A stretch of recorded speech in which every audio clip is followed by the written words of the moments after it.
You know, some days feel like they're smeared with gray from start to finish. Today, my 39th birthday, was exactly one of those. Waking up with the dull ache that's my faithful companion, I didn't feel much like celebrating. My name's Eliza, and I've been battling this damned illness since I was a kid. My condition's a tricky beast, keeping me tethered to a slew of doctors and this fancy private clinic I've been visiting since forever. Good thing I've made something of myself despite the odds, a thriving business that's all mine. But let's be honest, money's great, but it's no company on cold evenings. So there I was, back at the clinic for what felt like the millionth time, just to get myself checked and patched up, hoping to keep the beast at bay. And that's where I bumped into Jacob again. He's this nurse, you see, 5 years younger and looks like he stepped out of some glossy magazine, charming enough to make any woman look twice, sick or not. "Happy birthday, Eliza," Jacob greeted me with that grin that somehow knew more than it should. He was leaning casually against the nurse's station, looking like he didn't have a care in the world. "Thanks," I muttered, not really in the mood for chit-chat. I was more focused on getting through the day without any new bad news. Jacob seemed to pick up on my mood. He strolled over, all confidence and warm eyes. "Hey, don't look so glum. It's your birthday, isn't it? We should celebrate," he suggested, his voice smooth as silk. "Celebrate?" With more poking and prodding, I said, half joking but mostly serious. "Thanks, but I'd rather just get this over with." Jacob laughed, the sound easy and genuine. "Come on, Eliza. It's not every day you turn 39. Let me at least snag you a decent coffee from that cafe you like, my treat." Maybe it was the birthday blues or just the tiredness seeping into my bones, but I found myself nodding. "All right, Jacob. Coffee sounds good," I admitted, allowing a small smile to escape. We walked to the clinic's little cafe area, and as Jacob went off to order, I found a quiet corner to settle into. The thing about Jacob was that he always seemed genuinely cheerful, a stark contrast to the sterile whites and blues of the clinic.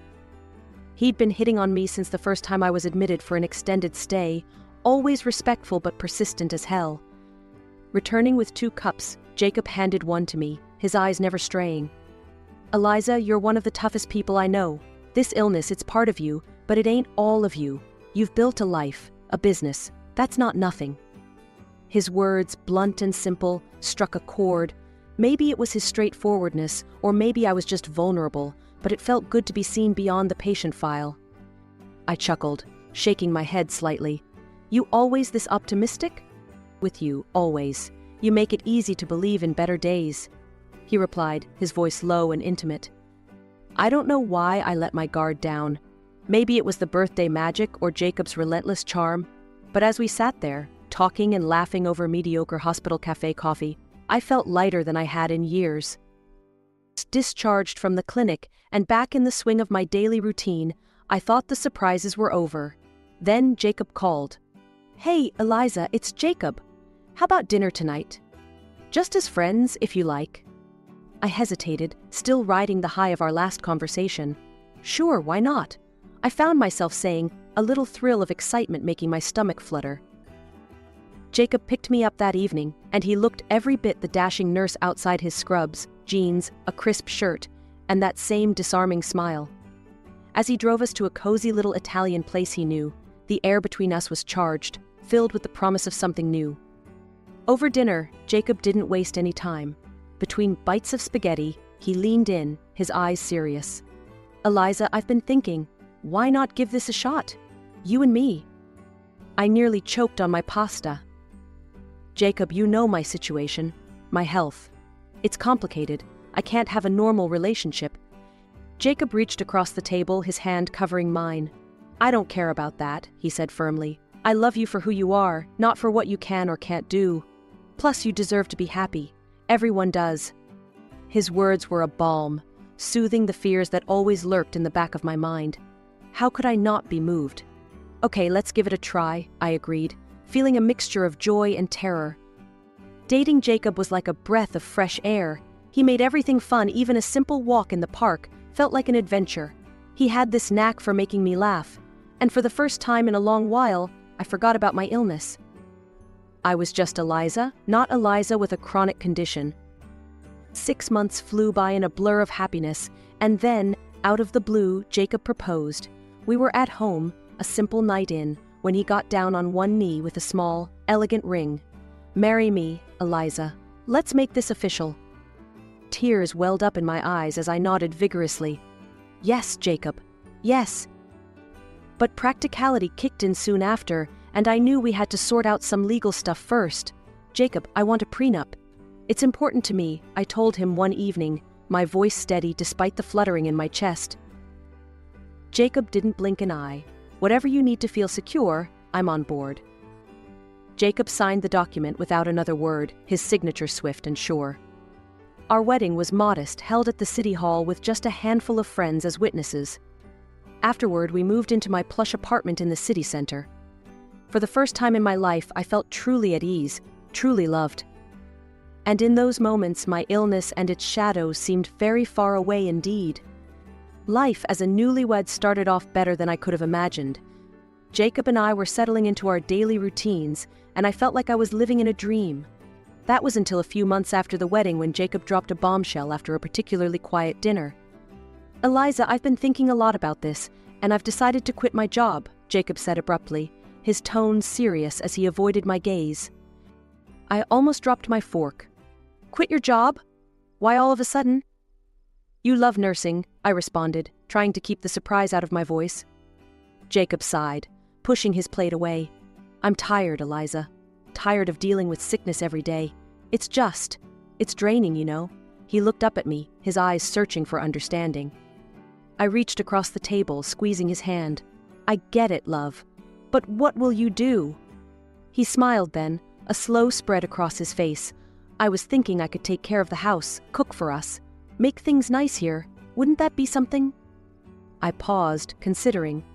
It wasn't a typical arrangement, sure, but Jacob's cooking was divine, and he had a knack for making our place look like it belonged in a magazine. "If that's what you want, I'm all for it," I finally said, giving his idea my blessing. True to his word, Jacob transformed into the perfect homemaker. Each evening I came home to a spotless apartment and the aroma of something delicious wafting through the air. Dinners were elaborate affairs, and Jacob always made sure to dress up the table like we were dining at a five-star restaurant. I felt pampered, cherished, like a goddess. "Darling, you've outdone yourself again," I exclaimed one night as I took a bite of the exquisite beef bourguignon he had prepared. Jacob, beaming with pride, filled my wine glass. "Only the best for my best girl," he replied, winking at me across the table. This bliss, however, gradually started to fade. A year into our marriage, I noticed a shift. Jacob began spending more and more time in his office, his excuses ready whenever I asked. "Just sorting some bills or planning something special for us," he would say. I tried to shake the nagging feeling that something was off. The apartment was still immaculate, the dinners still delicious, but the man who used to sit and chat with me for hours was slowly retreating behind a closed door. One evening, unable to shake my sense of unease, I confronted him. "Jacob, we need to talk. You've been so distant lately. Is everything okay?" He looked up from his computer, surprised. "Everything's fine, Eliza. You're imagining things," he reassured me, his voice gentle yet dismissive. "But you're always locked away in here. We hardly talk anymore. Don't you miss how things used to be?" I pressed, feeling the frustration rise. Jacob stood and came over to where I was sitting, his hands on my shoulders. "Eliza, I love you. Nothing's changed. I'm just managing some stuff to keep our lives running smoothly. Trust me, okay?" I wanted to believe him, to brush off the doubts and fall into his reassurance. "Okay, I trust you," I murmured, though the pit in my stomach told me not to dismiss my feelings so quickly. It was supposed to be a surprise. I planned to leave work early, cook dinner for Jacob, and maybe rekindle some of that old spark. I was practically buzzing as I turned my key in the lock, ready for a quiet evening with my husband. What I wasn't ready for was the scene that greeted me. In the kitchen, a middle-aged woman, whom I had never seen before, was bustling around, chopping vegetables and stirring pots. My heart sank. "Excuse me, who are you?" I asked, my voice sharper than I intended. The woman turned, a look of confusion crossing her face. "Oh, you must be Mrs. Eliza. I'm Helen. I've been cooking and cleaning here for over a year now," she said, as if that explained everything. "A year?" My voice cracked. "And who hired you?" Your husband, madam. He said it would ease your burdens. Helen replied, returning her focus to the bubbling pot on the stove. I felt like the floor was slipping away under me. Thank you, Helen. That will be all for today.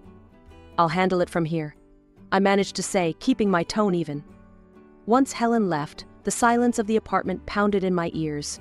I sat down, trying to process everything. Where was Jacob if not here taking care of things as he claimed? The next day, I contacted a private detective. It was something out of a TV show, but desperate times called for desperate measures. I needed to know what Jacob was doing. The detective's report came back faster than I expected. Jacob had been gambling, not just casual poker nights with friends, but high-stakes games at a casino downtown. He was in debt, big time. When I confronted him that evening, he didn't even try to deny it. His face crumpled when he saw the detective's photos and reports scattered across the coffee table. Eliza, I can explain, Jacob stammered, his eyes not meeting mine. Explain, Jacob, you waste our money. My voice rose, a mix of anger and heartbreak. Jacob's shoulders slumped. I know it's bad. I started going to the casino just to blow off some steam. But it got out of hand. I'm so sorry, Eliza. Sorry doesn't fix this, Jacob. I was trying to stay calm, but the betrayal stung deep. You have debts because of your gambling. How much are we talking about? He hesitated, then mumbled, 70,000. There was a long, heavy pause. Then, I made up my mind. I will pay off your debts this one time. But under 2 conditions: you seek treatment for your gambling addiction, and you sign a receipt acknowledging that I have paid this debt. Treatment, yes, I'll do it. Anything you say. And I'll sign whatever you need me to. Jacob rushed the words out, relief fleeting across his face. I arranged everything quickly. The debt was cleared, and Jacob started his therapy. He signed the receipt, his hand shaking slightly as he put pen to paper. A whole year had ticked by since I'd bailed Jacob out of his gambling debts and watched him walk into that rehab center. He'd come back seemingly changed, dedicated to our fresh start, or so I thought. That illusion shattered the day I came home to find not just Jacob, but his sister Linda and her 3 kids surrounded by suitcases and boxes in my living room. What's all this? I asked, my tone icy as I dropped my keys and bag on the hall table, taking in the chaotic scene. Linda, who had the nerve to look right at home, smirked as she straightened up from unpacking a box. Oh, Eliza, we're moving in. Jacob said it's fine, since it's his apartment now. My head snapped towards Jacob, who was leaning against the wall with an all-too-familiar smug look on his face. What is she talking about, Jacob? Jacob pushed off from the wall and sauntered over with an impudent grin. Exactly what she said. I've had enough, Eliza. You've been riding my back for years, making me your servant. It's time I took what's mine. I stared at him, dumbfounded. Your servant? Are you out of your mind? I've supported you, paid your debts. Linda piped up again, her voice sharp. And that just proves it. You've kept him under your thumb, paying to keep him tied to you. Jacob nodded vigorously as he pulled a stack of papers from behind a cushion on the sofa. I've filed for divorce, and I'll be seeking compensation for years of mistreatment and alimony, since I've been the one stuck at home. The absurdity of his words stung. I looked around at the home I had built, at the faces of his nieces and nephews who looked confused and tired. This wasn't just a betrayal, it was a coup. I realized then that any response would be futile. Jacob had made up his mind, egged on by Linda's greedy ambitions. Instead of the explosive reaction they expected, I turned, my movements calm and deliberate, and went to our bedroom to pack a bag. Jacob called after me, his voice laced with false concern. Where do you think you're going, Eliza? I didn't look back as I zipped my suitcase. I'm leaving. My lawyer will be in touch with you. Discuss any further matters with him. As I walked out of the bedroom, suitcase in hand, I could hear Linda's snide whisper. Well, that was easier than I thought. Jacob laughed, a sound that once would have warmed my heart. Now it chilled me to the bone. Yeah, she knows when she's beaten. I could hear their triumphant laughter as I descended in the elevator, but it was hollow. The night air was cool and liberating, and as I hailed a taxi, a small, knowing smile played on my lips. Jacob thought he had won, played his hand perfectly, but he was clueless about the ace I had up my sleeve. I directed the taxi to my house in the elite cottage settlement, an hour's drive away and a world apart from the city's chaos. This house was my sanctuary, unknown to Jacob. Years ago, when my business first flourished, I invested in this property, thinking of my long-term health needs. It nestled within a village that boasted of a specialized clinic for my condition. I had always planned to move here permanently someday, perhaps when I grew older, or if my health declined further. But with Jacob's betrayal, that day had come sooner than expected. As the taxi rolled through the secure gates, the familiar sight of lush gardens and manicured paths brought a sense of peace. The house stood majestic and inviting, a testament to the life I had built independently of any man. Unpacking didn't take long. I had brought only essentials, knowing everything else I needed was already here. Sinking into an armchair, I exhaled deeply, truly relaxed for the first time in months. The peace was short-lived, however. A few days later, my phone buzzed, a call from Jacob, his voice frantic and angry. "Eliza, you set me up. What's this nonsense about paying rent?" I couldn't help but smile at his outrage. "Calm down, Jacob. Why don't you come over and we can talk about it? I'll text you the address." The next morning, I watched from my front porch as a car pulled up. Jacob and Linda stepped out, their eyes wide as they took in the expanse of my property. The shock on their faces was almost comical. "What is this place? How do you have a house like this?" Jacob blurted out as they approached. I stood, crossing my arms. "Welcome to my home, Jacob. This is where I've planned to retire. You never asked, so I never mentioned it." Linda, ever the instigator, nudged Jacob. "She's been hiding all this from you, and she made you live in that tiny apartment?" Jacob's confusion turned to anger. "You tricked me, Eliza. And now your lawyer tells me I owe rent for an apartment that's been sold? I spent years taking care of that place." "That apartment was a rental controlled through my company, Jacob. You didn't think to ask about the details, did you? And yes, it's been sold. The rent's due next month," I explained nonchalantly. Linda piped up, her voice dripping with greed. "We want this house, Eliza. If we have to leave the apartment, you should give us this house." Jacob nodded, a desperate look on his face. "Yeah, if you don't, we'll sue. We'll take this to court." I burst out laughing, the sound echoing off the high ceilings. "Oh, you will you? This house was bought before I met you, Jacob. It's protected, outside the reach of your claims." Their faces fell, the realization that they had no legal ground to stand on sinking in. As they continued to protest, I made a simple gesture to the security personnel who had discreetly gathered nearby. Within moments, Jacob and Linda were escorted off the property, their shouts fading into the distance. The courtroom was cold and sterile, a stark contrast to the heated emotions running high within its walls. Jacob had filed a lawsuit claiming that I had exploited him, reducing him to little more than a slave in our home. The audacity of it made my blood boil, but I maintained my composure, trusting in the stack of evidence my lawyer had organized. Jacob took the stand, his voice shaky but determined. Every day was the same. I cleaned, I cooked, I did everything around that apartment while Eliza just took it all for granted. "She treated me like I was less than nothing," he declared, throwing a resentful glance my way. Linda was next, her testimony dripping with exaggeration. My brother was completely under her thumb. She was cruel, always belittling him. I saw it myself. "She's a tyrant." My lawyer, calm and precise, called our first witness, Helen, the real person who had been managing our household chores while Jacob purportedly played the downtrodden husband. "Can you tell the court your relationship to the defendant?" my lawyer asked. "I was hired by Mr. Jacob to clean their apartment and cook. He paid me from a separate account, which he funded," Helen explained, her voice clear and unwavering. "And how often did Mrs. Eliza interact with you in these matters?" "Never. She didn't even know I existed until the day she found me in their apartment," Helen replied, casting a sympathetic glance my way. The courtroom buzzed, the judge noting the reactions. Jacob's face had gone white, his sister's mouth agape. My lawyer then presented the prenuptial agreement, the document displayed for all to see. This agreement, signed by both parties, clearly states that in the event of a divorce, Mr. Jacob is entitled to nothing.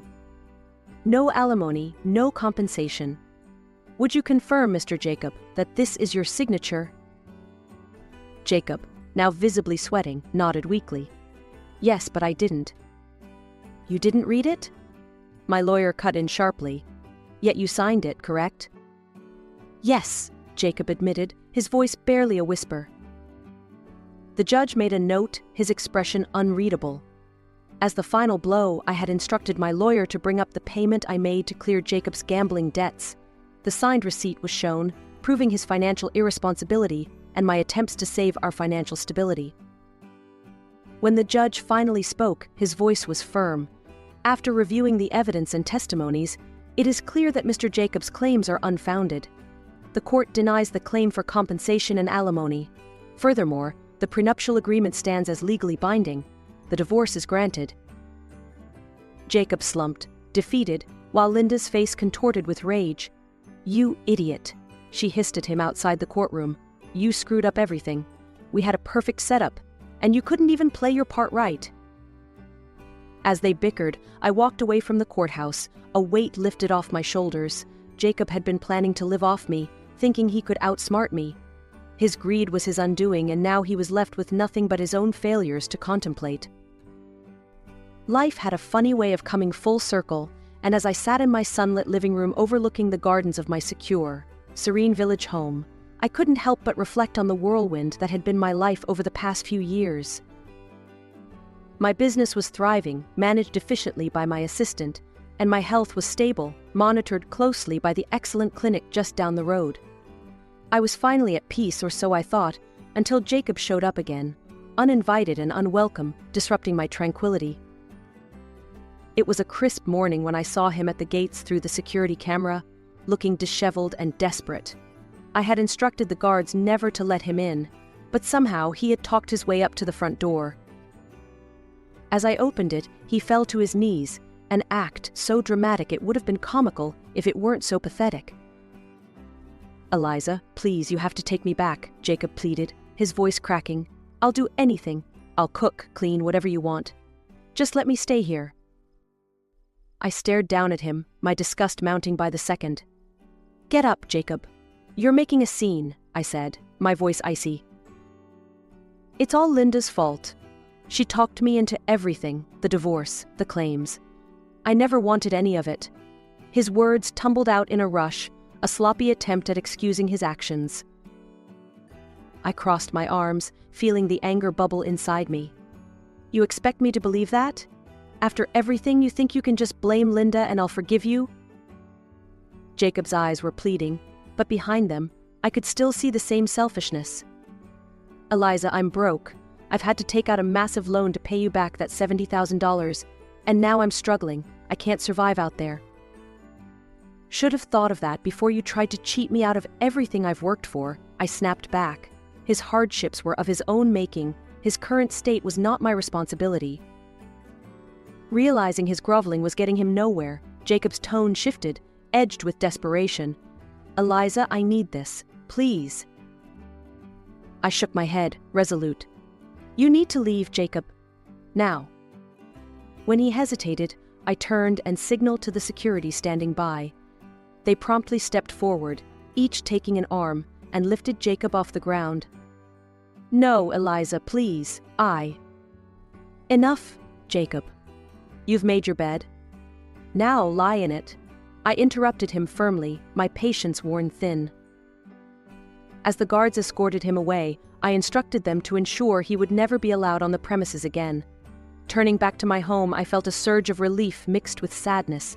Sadness for the man I thought I had married, and relief that I was now truly free of him. I had dreams to chase and a life to live that was not defined by the deceit of a failed marriage. My home was my sanctuary, tailored to my needs and filled with peace. I planned to travel, see the world in ways I never had before, and meet people who shared my passions and integrity. As I looked out over the lush greenery that bordered my home, I felt a sense of excitement for the future. The world was wide and full of possibilities, and I was ready to explore it on my own terms, with my head held high and my heart open to new adventures. Jacob was a chapter closed, a lesson learned in trust and resilience. Now, it was time for new stories to begin.